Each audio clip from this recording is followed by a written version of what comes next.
But it's an interesting strategy, and it looks like it's going to be, to be honest, in a pretty decent spot. I think it's, you know, a reasonable matchup against Spiteful Druid. Obviously, if this is a Quest Rogue from Zananananan, Nightbreaker will be in a great spot with his Odd Rogue, but he has to get this victory first is the main thing.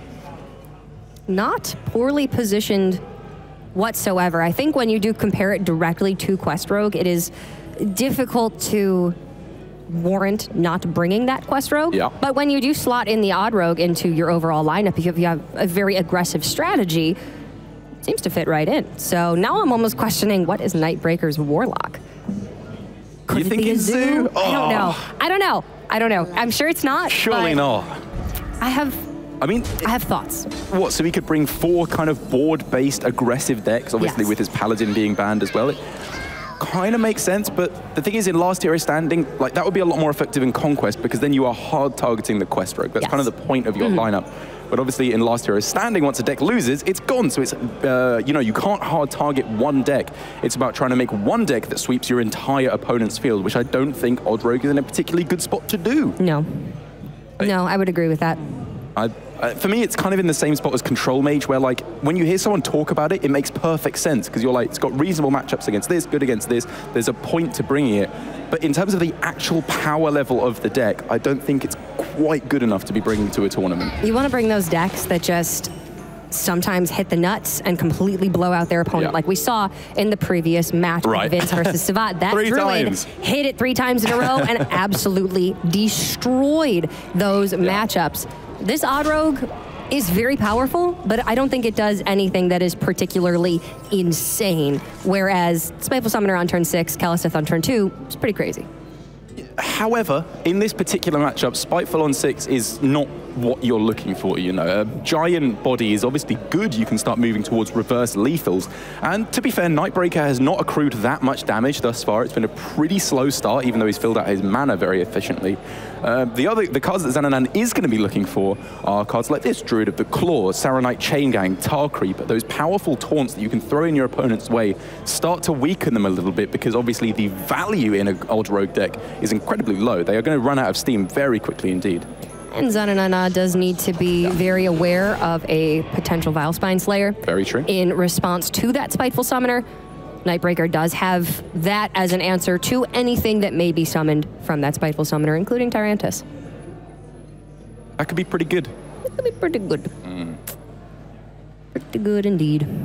As for Nightbreaker, as you said, no Vilespine Slayer able to be thrown down right here, but, you know, getting the buff on the Fungal Mancer is kind of the most important thing I would argue you could do against this Druid deck, because it's unreactive. It cannot fight back against this board. It has to gain it back first.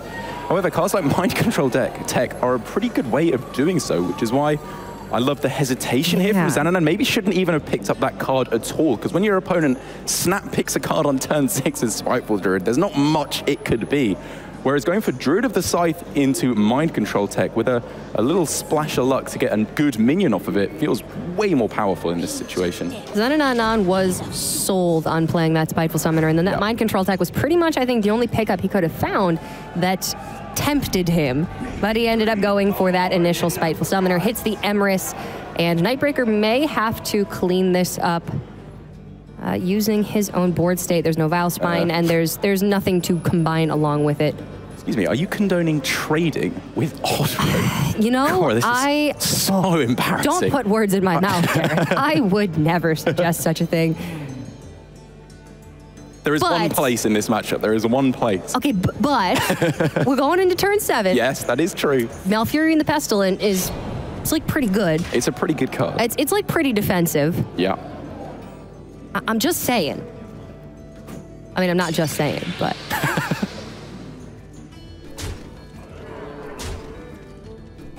So again, obviously all these minions are going through to face here. The decision there from Nightbreaker was whether you go for, what, Deadly Poison to kill off...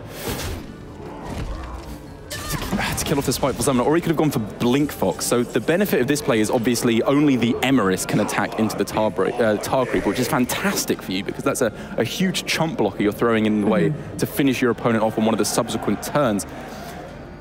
But the thing is, if you daggered up, sent that 2 to face, and played Blink Fox instead, and just completely ignored your opponent's board, you'd be pushing forward a pretty similar amount of damage anyway, keeping back a pretty similar kind of board because you would have played a 3-3 and an extra minion would have died. Then Zananananan would be at 14. There'd be an additional 3-3 on the board. Granted, Nightbreaker would have 4-4 that would run into the Tar Creeper, get killed, Emrys connects. But Nightbreaker is winning that race 9 times out of 10. Exactly. Like, there's no punish for going wide on board because there's no plague. I mean, we assume there's no plague. Shy of like double mind control tech. Getting the 2 most powerful minions on the board here. I mean, he's got 5 minions anyway, so double MCT, like, he's playing into MCT no matter what he does. Unless he full traded, which is obviously ridiculous. And Zananananan does actually steal the weakest minion on the board. So now Nightbreaker has 7 points of damage represented. Zananananan at 16. Malfurion the Pestilent can pull him up to 21, and then he can armor for an additional 3 every turn. See, now it's looking like Nightbreaker's losing the race. Yeah, that's what I was going to say. Now it transitions from trading because you want to keep your minions alive to trading because you don't want to die. You don't want to lose the race here. And it's just too much damage from the Spiteful Summoner, which is why going back to turn 6 for Zananananan, where he was considering either Druid of the Scythe plus MCT or going for the Spiteful Summoner. Now that I'm looking at it, it could have shaped out differently because there could have been a Leroy or something in his opponent's hand. But I like this a lot more because he really forced his opponent to not go to face, make these trades, which bought him more time anyway, as he would have got with the play of MCT and Druid of the Scythe a turn earlier. I think it's a really smart play here from Zananananan. Yeah, very much rewarded, and now he has a relatively safe turn to put down Malfurion the Pestilent, get those 2 taunts up, and now just start armoring up every turn that he has the mana available. And it does look like Zananananan should win this resource war, considering he has another Spiteful, Grand Archivist, and 2 Ultimate Infestations in the deck. His density of draws is just going to be more powerful than Nightbreaker's. I would agree with you there. I was looking on that turn at maybe considering some other lines of play other than Malfurion, because with the freeze and just a regular old hero power, you could take out the Fungal Mancer, maybe get that Vicious Fledgling down to start threatening your opponent. But again, with these taunts in play, like you said, you're just not going to die at the moment, and eventually you'll just win. You just got to stay even on board, and you should be just fine. This guy's toast.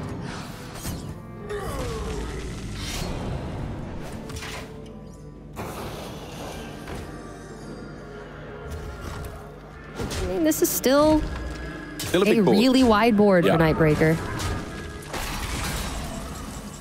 And Zananananan cannot rely on just hero powering for armor every single turn. It's not like Odd Hunter where you just have to outlast the hero power and you will eventually win. There's kind of more value than that deck because there's less charges, but still lower value overall than anything the Spiteful Druid is trying to throw down. So what is Nightbreaker really looking for here now? He could potentially get a large Edwin online. He could draw Baku the Moon Eater. Oh, that's pretty good. Yeah. That's kind of about as good as he could expect. And it activates the Elder Longneck, obviously, as well, because he's got a 5-tap minion in hand now. And I mean, even just something like Stealth would be pretty good here for, what, a Shadow Rager? Yeah, 3 mana, 5/4. Not bad at all. That's a Lost Tall Strider right there. For 1 less mana? For 1 less mana, yeah. Sounds pretty good when you put it that way. And now it's looking like things have flipped again. This has been a rather even game, all things considered, and there's the blowout that you're kind of looking at. The longer this game goes on, the more likely it is that the Druid hits pay dirt, and that is it. Yeah, oh man, that looks like a pretty good hand he's drawn as well. Sometimes after you play Ultimate Infestation, you get something like your other Ultimate Infestation and you know, your Spiteful Summoners, and you don't get a particularly strong hand. But if Zananananan just goes for double Crypt Lord into anything, he's probably just going to win this game, because after that, he obviously never, ever, ever loses on value. Nightbreaker never did find either of those Vile Spine Slayers to sort of leverage that board state. He never found Leroy to be able to end the game very quickly. I mean, again, we are assuming that Vile Spine Slayers are in the list. It's not... We don't have them in front of us. It's not a core card, I would say, but yeah, I would assume that it is going to be there. I think you're hard-pressed to find I mean, if he's banning... A reason not to play it. It's true. And if he's banning Warlock, he's probably got more leverage to not play cards like Owl, which are a little bit lower value, and then maybe go for Valspine Slayer, because Valspine is obviously a lot worse against Warlock when you're usually hitting Void Lord, which you don't want the Death Rattle to go off anyway. But this looks like no matter what happens here, it's going to be very easy lethal on the following turn for Zananananan.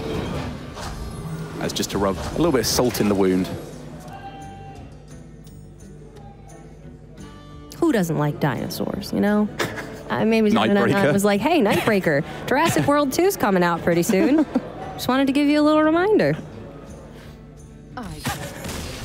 Nightbreaker's like, oh yeah, thanks. I'm gonna pre-purchase my ticket. I love dinosaurs, yeah. I love Chris Pratt, you know? Like, he's probably a huge fan. All right. Unfortunately, though, life did not find a way for Nightbreaker as he throws it down. Zananan going up 1-0 and getting to play with his Spiteful Druid yet again, which we saw in the last series from Vin's up against Savat, was looking to be in a pretty good spot indeed. Okay, so Nightbreaker is desperately trying to prevent that same series from repeating itself now, and he has the Shaman and the Warlock. Savat also had the Shaman and the Warlock to try and combat that Druid after losing that first game. The Warlock had 2 Twisting Nethers in hand, had a Blood Reaver Gul'dan, had a Voodoo Doll in the early start. Wasn't even close. Got killed on turn 7. Yeah. And then the Shaman, it tried really hard. It really gave it a really good shot. far. And it's going to be Shudderwock Shaman? Shudderwock. Could it really be? Yeah. Ooh, I wonder if it's the Elemental version. That's the build that I've been seeing most. I've been seeing the Elemental Shudderwock Shaman build, and Derek, it's so fun to watch and to play. So this is like the new school of Shudderwock Shaman, where obviously in the first days of the meta, it was the full combo version, the most ridiculous version you could come up with. Fire Plume, Harbinger, Murmuring Elemental, to get the full combo to go off as consistently as possible. But this looks to me, Cora, to be like a, I don't know, slightly more kind of just value-y, tempo-y version, where you're just playing stuff on the board and relying on Shudderwock to just be a good card. Yeah, likely just more of a mid-rangey Shaman build, some anti-aggro board clearing tools like that Volcano. You've got Lightning Storms most likely. It's a cooler deck. It's definitely a deck that I was not expecting to see here today, but I do think that it has some merit. You can play Healing Rain, and then that does tend to get you through the mid-game into the late against aggro if you do have that in combination with some of those board clear tools. However, while Nightbreaker's obviously got a respectable hand to get things going, some good anti-aggro with Zap, and some good late-game cards like Hagatha or even Volcano to an extent to deal with a large board, this is a pretty great hand for Zananan. He hasn't found his own Keleseth or Spiteful, which we've seen blow out several games so far today, but just curve. Like, this is just a good hand to be getting on with. You've got 1-drop, 3-drop, 3-drop, 4-drop, and then anything you get after that is just a bonus, really. So if Nightbreaker wants to commit both Zaps into this Crypt Lord and kill it outright with the Keleseth, he then can't play Saronite Chain Gang next turn. He could still Hero Power, but you're killing the Crypt Lord right now. However, then Zananananan gets to completely develop on his turn 3, and you can do nothing in response. Yeah, I love the consideration from him there, because letting Crypt Lord grow actually feels really bad. Like, you don't have an answer to it at the moment, and it's kind of acting as an umbrella, not only against minions attacking in, but a Volcano umbrella to protect your other minions by having this massive health total and probably surviving through it. Maybe even protecting the Spiteful summoned minion once it comes down, now that we see that in hand for Zananan. I've seen umbrellas that can protect very well from rain. Lava, a different story. Less so, yeah. I mean, it's a pretty good umbrella. A house is an umbrella that protects against lava. Does it though? It's made of big rocks? I don't know. Have you heard of Pompeii? Fair point. Fair point. I'll give you that one. Didn't do it Did not very well. work. Yeah, okay. Maybe just a little bit of lava. Granted, that was a very long time ago. They sucked at houses back then. Sucks to be Roman. Yeah, our housing technology is, some would say, hundreds of years advanced over that. But in this particular game, Zananan is still looking to be in a pretty respectable spot, but Nightbreaker definitely not falling too far behind as of yet. If he can find a way to lower this board health down to the point where Volcano would clear it after the Spiteful Summoner comes down, then he's looking to be in a pretty good spot, because there's not too many powerful minions coming down outside of that quite yet. But having said that, that feels like it's a pretty tall order to actually accomplish at this point, because Zanananan has got threat after threat after threat. Throw down the Vicious Fledgling here, which demands an answer. He will go for the Spiteful Summoner, which demands an answer. If a Nightbreaker goes too wide on the board to try and counteract that by developing his own board, then the Mind Control tech comes down. Zananan's got all corners covered here. It is very difficult, in any case, to run the Druid out of resources when they have 2 copies of Ultimate Infestation and multiple methods of proccing it. You're going to have difficulty clearing them off of the board in any case, but that is a really good start. It is indeed. And this is kind of the best way he could actually hope to fight back against Spiteful Summoner, kind of in the way that you fight back against Rin, where you just play pressure. You can't prevent them from playing it from hand, but you can prevent them from surviving once they do. And obviously, this is not enough pressure to push for lethal yet. And Zanananan can kind of play potentially tennis with that Vicious Fledgling, stealing it back with his own copy of Mind Control tech, but unlikely to get quite so good of a result.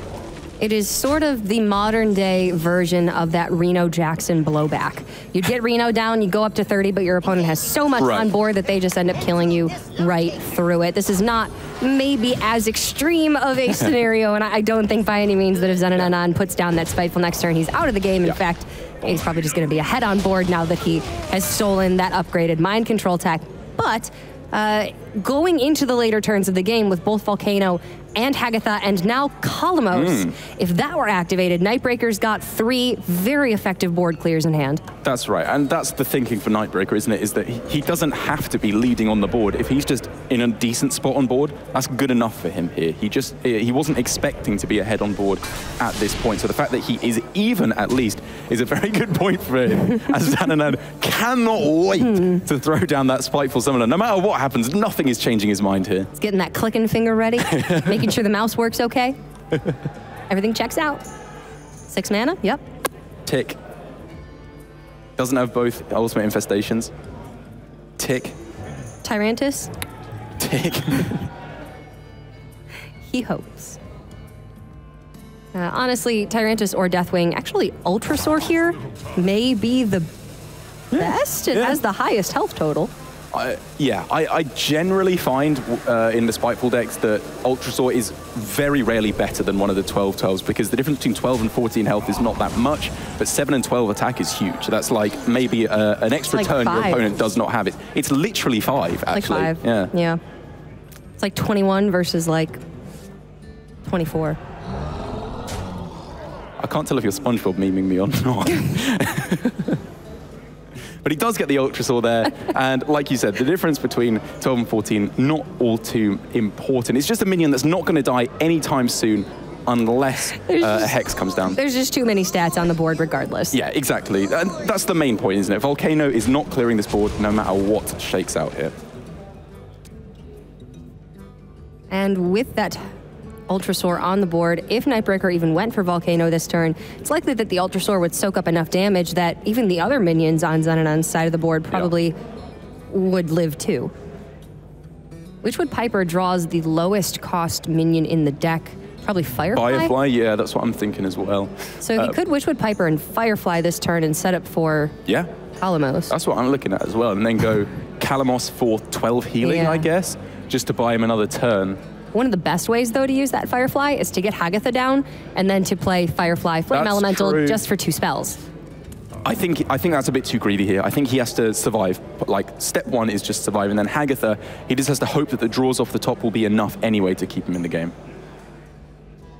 Because if you can go for Witchwood Piper, Firefly, survive until the following turn, Kalamos for 12 health, and then use that 7/7 body and the 4/4 and 2/3 from the Piper and Firefly to kill off enough stuff, then hopefully for him, Volcano should be able to clear off enough, as he just does not know what to go for. He was lining up for the Volcano right at the start, but does get the Firefly as we anticipated. And I think this is probably more consistent, because what is he hoping to do with the Volcano? Leave maybe just an Ultrasaur on board, but even that is... that's pretty optimistic, I think. You're saying, I'm not going to play Kalamos or Hagatha next turn. Right. And I'm still leaving 7 attack on board to just keep punching face. As Zanananan picks up The Grand Archivist as well, obviously casting a copy of Ultimate Infestation from his deck to completely refill his hand, which is why he's just going nice and wide on the board here, filling out, trying to get rid of all the cards he doesn't need from his hand right now, because it's going to be a huge refill on the following turn, no matter what. And the main thing as well is he's easily setting up lethal on this turn, unless something pretty dramatic happens from Nightbreaker. Okay, so Nightbreaker can trade into that Crypt Lord, get down Hagatha. Yeah. That leaves 11 damage on board. Nightbreaker goes to 18. And then Shudderwalk actually has the Hagatha battle cry It does after indeed, that. yeah. As Which well is as pretty Witchwood good. Piper, Firefly, Yeah. and Sarnate Chain Gang. The elemental chain is already broken though, so Kalamos cannot be used for like a couple turns at least. But if you're not going for Shudderwalk next turn, maybe Volcano could have been good if it wasn't a Grand Archivist coming down here. As Zanananan does not even think about it, even though he's way more likely to hit one of his own things than his opponent's face. It's just the power of his following turn that makes this so easily worth it. And it doesn't even matter if this hits one of the minions on board or his own face. It's going to summon the 5/5 Ghoul as well. And Nightbreaker does not have the mana for double Volcano. And see, now you're kind of starting to see the whole goal of this Shaman deck. It is a Shaman deck that really thrives in the late game, but can have a difficult time getting through the early to mid game against very quick decks like the Even Paladin and this Spiteful Druid deck. Now, I do want to remind everybody, Spiteful Summoner is getting a nerf on the 22nd of May. It's going to be 7 mana instead of 6. Would that have changed the course of the last 5 games we've seen in our matches? Potentially? Yeah, I think it would have done. This game in particular, he slammed it on 6 before he could even think about it. Whereas another turn of just mediocre plays from Nightbreaker might have meant that Volcano could clear the board, or Hagatha could clear the board. Something like that was really quite drastically needed, actually, to pull things back. And in the game we saw Vince versus Savat, the Druid versus the Warlock, it would have allowed for another turn. Twisting Nether could have come down. Right. So I do think that we're going to see a drop in the power level of this Druid deck. I don't think by any means that we're going to see this Druid deck go away. Yeah, absolutely. That's, you know, Spiteful Summoner is kind of the best bit about it, but that's just how you beat the kind of more slowly controlled decks. The majority of the time you're winning through just the power of your curving out in a very strong way, Malfurion, and just the sheer power of Ultimate Infestation as well. As Zanananan does manage to take the victory there. The Hagatha putting up a good fight, but that Shaman, I don't know. I don't understand why you would bring that deck instead of an even Shaman at the moment. I don't think the fact that it curves out just so, I don't know, like apathetically, like it doesn't have enough conviction and power. Like you said, it's a fair deck in the early game. It's just playing reasonable minions early on. It's not doing the disgusting stuff that even Paladin can do with Blessing of Kings and Call to Arms and stuff like that. Because it's cooler. It is cool. I will grant you that. It gets a coolness factor of 10. At least 12% cooler. All right, Nightbreaker's left with just his Warlock now to try and get the sweep, the same position that Savat was in against Vince in the last match. And as we saw, Vince 3-0 swept Savat. Zanananan, will he do the same here? It's going to be a Cube Warlock instead of the Control Warlock that we saw from Savat. But Kaliseth coming down on turn 2, gonna mess up all that Defile and Hellfire math, and then undoubtedly there will be a Spiteful Summoner on turn 6. And it's just sod's law at this point, isn't it? that's all she wrote, folks. Yeah. However, I think if we are going to see a hand like this from Zananananan, Nightbreaker with the Cube Lock is probably in a slightly better position than you would be as a Control Lock, because yes, you are getting a very early effect from Prince Kaliseth, but there's the potential for the Cube Lock to just never let that actually have an effect. If you get Skull or Giant or Possessed Lackey, something like that early on, you can really start pushing towards your own win condition with a lot more conviction. But here, Nightbreaker keeping the Defile, which, you know, obviously I can see the reasoning for. This deck curves out pretty well the majority of the time, but I don't know if it's to the point where Defile is worth keeping when you don't actually have any of your powerful win condition cards. It's a difficult call to make, especially if you don't have that Kobold Librarian to manipulate the math a little bit on Defile. Zanananan may be able to avoid putting down a 1-health minion, although with this hand, it does seem like that Greedy Sprite's probably coming out on turn number 3. Yeah, or even just with trading, like there's some way you'll be able to make, or even just Voodoo Doll, like Defile will be good in this scenario. Okay, but now Nightbreaker has 2 Defiles and Hellfire. Would he rather, you know, swap out one of those removal pieces for perhaps a possessed lackey? Probably. Probably, yeah.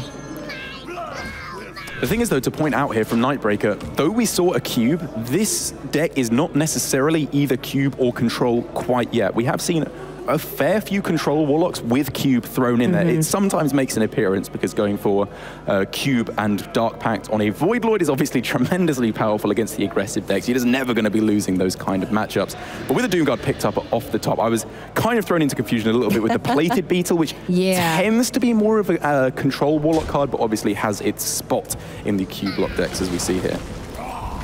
Usually to give you more game against aggro mage and mind blast priest, things like that. Yeah. Well, with Mistress of Mixtures rotating out, cube warlocks do kind of need something else to play in the early game, and they don't necessarily suffer from having a little bit of additional armor gain. So it's not a bad choice in cube. It's obviously an automatic inclusion in control.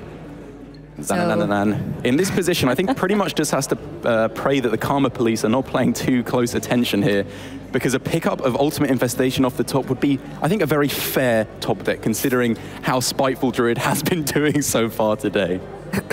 Yes, Karma Police. I just want to know that Prince Kalasath was played on turn 2 in like 5 out of 6 games. Nice. It's going to be an Ultimate Infestation draw on turn 6. Thank you. That would be some karmic retribution for sure. Nightbreaker here going with that Mountain Giant to counter pressure on the board instead of just taking the easy Defile or Hellfire for clear. And yeah, that does signal go time for Zananananan, and likely going to be the Coin Grand Archivist next turn if he does not draw that Ultimate Infestation. Interesting positioning there, however, with the Fungal Mancer, because he had the opportunity, depending on how he positioned his minions on the previous turn, to play around either Defile or Hellfire. He chose to play around Defile, looks like a little bit more heavily with this play, because he avoided leaving a 1-health minion. But if he'd wanted to play Hellfire, he could have buffed the Flame Elemental, bringing it up to 4 health, which would have meant he's a little bit less vulnerable against the Hellfire, and he has seen one Defile, no Hellfires, so maybe worth considering that he could have gone for a slightly less Hellfire, Defile vulnerable play. Yeah, specifically looking at the percentages there, there's one more Hellfire than there is Defile remaining in the deck. Makes maybe a little bit more sense to play around, but obviously we can see Nightbreaker has both cards in hand. Doesn't really matter in this case. So Zanananan considering making some trades here to hopefully land Grand Archivist onto one of these Mountain Giants. That would be the best possible scenario, and the more minions that he keeps up on his side of the board, the more likely that Grand Archivist Ultimate Infestations on one of those minions. Right. Would you favor just a full trade-off here? No, it feels so bad. Like, oh, so what, if you full trade in? You can make it so that Ultimate Infestation would kill either of the Giants. That is true. Yeah. That looks like what Zanananan is going for. Yeah, okay. I like this more. I like this more, because if you go for the full trade into one and you miss, which you likely will, then it just trades into your Archivist and you're feeling absolutely dreadful. I mean, there's still 3 places this could go. Ooh. All right, never mind. Zanananan hits one of the Giants, exactly what he wanted there, but now important to note, one Ultimate Infestation gone, one Ultimate Infestation in hand. Those Spiteful Summoners are just 6 mana 5/5s. Now maybe Nightbreaker's got that little bit of wiggle room that he needed. He kind of does, because he can obviously trade off here. It would kill off his own Giant, though, and Zanananan has a super aggressive hand. I mean, in a lot of the Spiteful Druid decks, we've seen Leroy being phased out in favor of Druid of the Claw. Zananan's got both. He's going full charge mode here to try and kill his opponent as quickly as possible, and with what? 9 damage, it would be not lethal, but incredibly close to it, even just on the following couple of turns.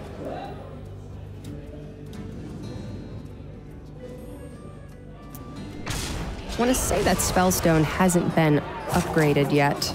It has not. It's still got that pattern on the side that kind of looks like the Triforce, which lets me know it's a lesser Spellstone. Oh, you're totally right, actually. I never noticed that. Yeah. But now for Nightbreaker, making a play here by going for the Voodoo Doll and the Doomsayer, which obviously leaves him way less vulnerable to silence, because no matter what, this Archivist is dying, basically, on the following turn. Other than double Spellbreaker, this pretty much ensures that Yeah, the okay, Arcanist fair enough, dies. fair enough. Which, you know, with 10 cards in hand now, I believe, you know, you kind of need to start anticipating those slightly more fringe scenarios. But it does look to me like this is going to be a dead Archivist. He could, however, try and clear off the Doomsayer on this turn to leave him with a nice board, or he could just go for face here, try and finish his opponent off with double Druid of the Claw on the following turn. This is a cool play. This is a very cool play. He puts that Greedy Sprite down to ensure that he goes right to 10 mana. Yeah. If he can get through the double Druid of the Claw, then even if Nightbreaker puts down Voidlord on turn 9, Ultimate Infestation can go right to face and end the game that way as well. However, Druid of the Claw is a transform effect, so the Keleseth buff would not be applied. Yes. So it is not lethal. It would be only 8 damage, I believe, on the following turn, which changes things quite drastically, actually, because if you were setting up for a potential lethal on this turn, I would absolutely love this play from Zananananan, definitely be the way to go. And even though he's doing this before the potential for Voidlord, because it's only turn 8, only 8 mana available, it was still never going to be a victory on that turn. It wouldn't have been, but that's sort of what I'm saying, right? You double Druid of the Claw. If Nightbreaker doesn't put up a taunt here like Rin or Stonehill, you go face, and then Voidlord comes down on 9 potentially, and then Ultimate Infestation ends the game. Okay. So you're looking at a potential 2-turn. It's a 2-turn that there is a lot of ability for Nightbreaker to play around, but you know, maybe that is one path towards finishing the game. A good point. But this has gone more or less as bad as it could for Zananananan, I suppose. Taunt into Voidlord, which I am expecting to come down unless there is some kind of a ridiculous Godfrey board flip, which it always seems like there is. But I don't know, in this scenario, it feels kind of difficult to achieve. 4, 6, 10. Kind of hard to bridge that. You're missing right there. You're missing 2 tiers. You're missing the 1 and 2 and the 7 and 8. And I would have to imagine that Zananananan has a copy of Spellbreaker in this deck, at the very least. I would definitely agree with you. If not 2. Although I suppose with double Druid of the Claw and Leroy, you do need to make cuts somewhere. Something's got to go, yeah. And, you know, with double MCT, I think he's running as well. A lot of the other tech cards do seem to be there. But yeah, like you say, probably something like a Spellbreaker, something of that ilk going. Yeah, if you're keeping up Warlock, Spellbreaker is just too valuable. Yeah, absolutely. Going with the Voidlord, just hoping it's enough to keep him in play. You know, he was thinking, I think, the same thing as us. Maybe there's a Godfrey here that could clear off the board, because that would obviously be the premier scenario for him, to leave him in a position where he doesn't just die to a silence effect. Obviously, we can see at the moment he would still be alive if Spellbreaker was here, because it would be 1 damage off lethal with a charging Druid of the Claw as well. So still, it appears to me, no ability for a potential lethal for Zananananan. But if he wants to, we could just see an Ultimate Infestation on this turn. You burn 1 card, so what? And give yourself an almost 100% chance to have Spellbreaker on that following turn, which is clearly what he's toying with here. We've already seen 1 cube Dark Pact this game onto the Mountain Giant earlier. So Zananananan would Ultimate Infestation, look for that Spellbreaker, and then Nightbreaker would essentially be forced to have something like Faceless, a second Voidlord, or Cube Pact. Or maybe for Zananananan on this turn, he kills off the Voidlord, plays a Mind Control tech just because it's a card he can play, it's not bad. Instead, he is going for that 100% chance, basically, to find those tech cards he needs. As we do see double Spellbreaker, yeah, it feels pretty important in this deck list, considering how many ridiculous tech cards you have thrown in there. And now for Nightbreaker, what can he do to fight back against this very limited heal? He has to get a complete board clear with Godfrey, I suppose. Or... Oh, geez. Okay, is there a way to set up Godfrey plus Defile for a clear this turn? Voidlord can go into... One of the Crypt Lords go down to 7. 6? Yeah. But you need to keep a 1 or 2 in place, so you can't Defile first. I don't know. I'm not seeing it. I don't think it's there. And even if it is, like, we can see that doesn't matter, because unless he leaves his Void Walkers intact after clearing off the board, which I don't think is even possible, it would be double charged to just close out the game. In which case, you run Voidlord into one of the Crypt Lords, you Defile, and then you cube? Okay. Just to get the 3 Void Walkers on board? Yeah, I think leaving Void Walkers instead of a Void Lord has to factor in this turn at some point. That's always going to be a part of this turn.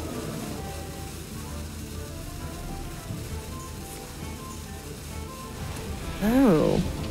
As he So tries he to could clear have up. actually, he could have Spellstoned his Void Lord and then Defiled, and you kill the Crypt Lord, you kill the Void Lord, and you kill the Ghoul on board, which would have left, I think, 3/1/2 Void Walkers, I want to say, but I could be wrong, but I'm not Very positive. possibly. One to look back on. I don't know. It doesn't matter. Zananananan is going to get the 3-0 victory there with the Spiteful Druid, and that makes for 6 Spiteful Druid wins in a row. People who have not brought Spiteful Druid not faring very well so far in round number 2 today. I've got to be honest, I was told casting DreamHack is hard, but so far, round 2, it's been 6-0, 2 3-0 sweeps with Spiteful Druid. This is, you know, pretty simple stuff from these guys. Casting 101. Spiteful Summoner on 6, win the game. Easy peasy. That does appear to be the direction that this round has gone in, but we have seen quite a bit more diversity than these last 2 matches would suggest, and it is only the 2nd round of the day. We are ultimately going to be playing through 9 rounds of Swiss today and tomorrow, depending on how long round number 1 went and how long the remaining rounds left. Whether we do 5 or 6 rounds today remains to be seen, but the point being, we've got a lot more Hearthstone to come, and we are going to be covering 1 more match still in round number 2, as those first 2 did blaze by very, very quickly. So don't go anywhere, guys. The 3rd match of round number 2 is going to be coming right up.